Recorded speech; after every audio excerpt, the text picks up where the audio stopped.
سورہ آل عمران میں پہلی اس جماعت کا، اس کا اور کوئی کام نہ ہو، اس کا کام یہ ہو اور یہ امت بنائے، یہ جماعت بنائے جو لوگوں کو نیکی کی دعوت دے، برائی سے۔ کیوں؟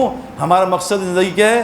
کنتم خیر امۃ اخرجت الناس، ہمارا مقصد ہے امت بنے۔ کیسے بنے گی؟ جب یہ لوگوں کو برائی سے روکے گی، نیکی دعوت اور اللہ پہ ایمان رکھے گی۔ اللہ کے نبی صلی اللہ علیہ وسلم نے فرمایا جب میری امت اس کام کو چھوڑے گی، اللہ اس پہ ظالم حکمران مسلط کرے گا، اس کی کوئی دعا قبول نہیں کرے گا، دشمن مل کے ماریں گے، ان کی مدد نہیں کرے گا، سوال کریں گے، ان کا سوال پورا نہیں، اور اللہ ان پہ نفرت ڈال کے آپس میں لڑوائے گا۔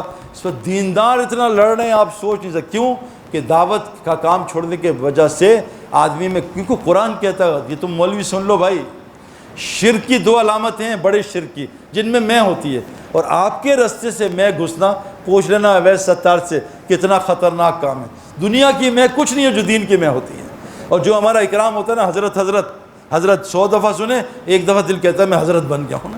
ہمارے مولوی میں حضرت کہیں 50 آدمی دیکھتے ہیں، کس کو کہا حضرت؟ وہ ایک لڑکے کی شادی نہیں ہو رہی تھی، تو لڑکی والوں نے پوچھا لڑکا کیا ہوگا؟ امیر ہے۔ اچھا پھر ٹھیک ہے، کر دو شادی۔ شادی کر دی، وہ لڑکا جھونپڑی میں تھا، کہا آپ نے کہا تھا امیر ہوں گا، تبلیغی جماعت کا امیر ہے، ویسے امیر تھوڑی، تو میں بھی امیر ہوں، پاکستان کے ٹاپ 10 میں 7واں نمبر امیر کا، ابھی خبر آئی ہے، میں تو اپنی مسجد کا امیر ہوں۔